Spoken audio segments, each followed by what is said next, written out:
Hi, this is Megan, and I'm a therapist at Hope for the Journey. And today, let's talk about the myth that you have to remember your trauma to be able to heal from it. I think this myth seems to make a lot of sense on the surface, but fortunately, it's way off base. It's great because the truth is that healing is not about perfectly remembering the past, it's about how the trauma shows up in your life right now. Because a lot of survivors don't actually remember parts or all of their trauma, especially if it happened in childhood or over a long period of time or over multiple developmental stages. So, blocking our conscious memory of overwhelming, terrifying experiences is just how our brains protect us. So, not remembering is so normal. A great way to think about this would be like breaking your bone as a child.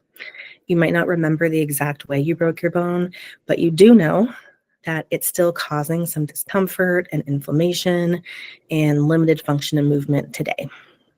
And that's all you need to know to treat the old break. So healing focuses on the injury and how it's currently affecting you and not the details of the incident. So trauma and therapy work the same way. We're healing the lingering effects of trauma.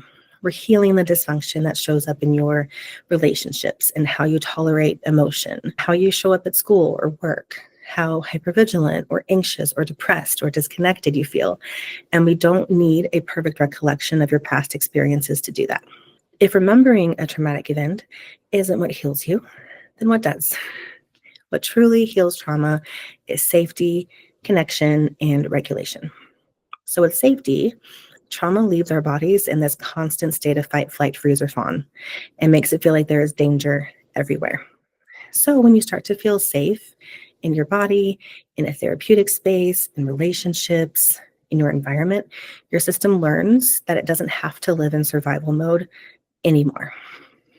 Secondly, trauma often happens in disconnection through betrayal or abandonment or abuse. So healing happens in connection.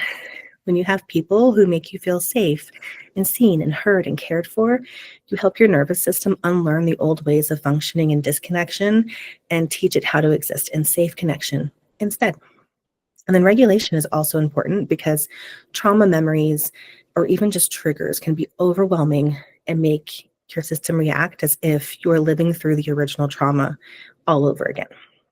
So, when you have ways to calm your body, manage your emotions, ground yourself to the present, trauma loses its grip on you. You are again reteaching your nervous system that you have so many more ways to take care of yourself and protect yourself that weren't available to you back then. So all of those things will significantly turn down the volume and neutralize the effects the past traumatic experiences have on you today. I hope if you've ever felt stuck or hopeless about being able to heal because you just don't know what happened to you, please know that healing isn't about dragging every memory into the light. It's about getting you feeling safe, connected, and balanced in the present. So thanks for hanging out with me, and I'll see you next time for the next myth. Bye.